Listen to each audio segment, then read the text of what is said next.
தெரியுமா? கௌரி நாராயணி நமோஸ்துதே ராஜாதி கல்யாணத்தை நிறுத்துங்க.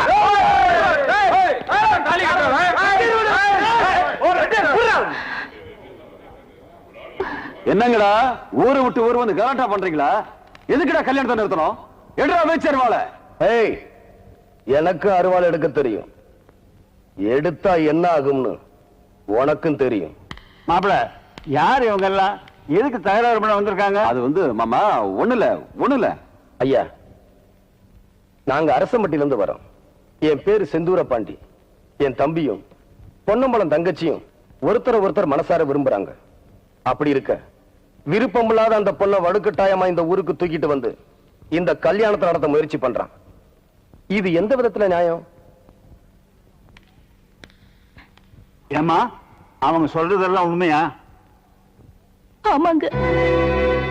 இந்த ஊர்ல கௌரவமா வாழ்ந்துட்டு இருந்த மூக்கு எடுத்துட்டியாடா. வகை வகையா சீர் செஞ்சு வழியை வந்து பொண்ணை கொடுக்கும் போது நான் யோசனை பண்ணிருக்கணும். நான் இப்ப என்ன பண்றது? பேசாம தாலியை கட்ட சொல்லுங்க. தம்பி, பாக்க வெத்தல மாத்தி பரிசம் போட்டாச்சு. மாப்பிள்ளை மணவழியில வந்து உட்கார்ந்தாச்சு. இப்ப எப்படி தம்பி கல்யாணத்தை நிறுத்த முடியும்? பாக்கு மாத்தினே சுனா மாத்தினு சொல்லிக்கிட்டு இப்ப கல்யாணத்தை நிறுத்த போறீங்களா இல்லையா? கல்யாணத்தை நிறுத்த முடியாது. பண்றது பண்ணீங்க. தொலைச்சு விடுவோம். தொலைச்சு வெட்டு குத்துதான் நடக்கும். இத பாருங்க, இது எங்க ரெண்டு பேருடைய சொந்த பிரச்சனை. இத ரெண்டு ஊர் பிரச்சனை ஆக்க வேண்டாம்னு நினைக்கிறேன். நீங்க சொல்றது நியாயம் தான் தம்பி. இப்ப இதுக்கு என்ன முடிவு எடுக்கிறது? ஐயா, காதலிச்சதுனால என் தம்பிக்கு உரிமை இருக்கு. பரிசம் போட்டதுனால உங்க பையனுக்கு உறவு இருக்கு. மண்ணும் பொண்ணும் ஒரு வீரனுக்கு சொந்தமாகிறது தான் நம்ம மண்ணோட வழக்கம். அதனாலதான் அந்த காலத்துல பொண்ணுங்க மஞ்சு விரட்டுல மாப்பிள்ளைய தேர்ந்தெடுத்தாங்க. இந்த பிரச்சனைக்காக ரெண்டு ஊரும் மோதிக்க வேண்டாம். உங்க மகனும் என் தம்பியும் மோதட்டும். இதுல யாரு ஜெயிக்கிறாங்களோ அவன் அந்த பொண்ணுகிடத்துல தாலி கட்டட்டும். சரி தம்பி, அப்படியே செய்வோம்.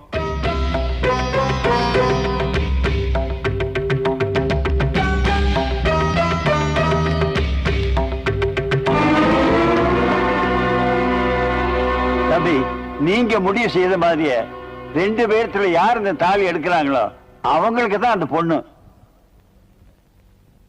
விஜய், நீ காதலிச்சது பெருசு இல்ல. இந்த போட்டியில ஜெயிச்சு புது மாப்பிள்ளையா நம்ம ஊருக்கு வா. நான் செந்தூர பாண்டி தம்பின, எனக்கு தோல்வின்றதே கிடையாது. என்ன ஆசீர்வாதம் பண்ணுங்க. அப்பா, அவன் தலையை சீவிட்டு தாலியை கையில எடுக்கிறேன். என்ன ஆசீர்வாதம் பண்ணுங்க. விளையாடுறா? விளையாடுடா. உட்காருங்க மாமா.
தாலி எடுத்துக்கிட்டு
நாளைக்கு காலையில நம்ம ஊர்ல இந்த கல்யாணத்தை நான் நடத்தி காட்டுறேன். உன்னால முடிஞ்சா நிறுத்திப்பார்.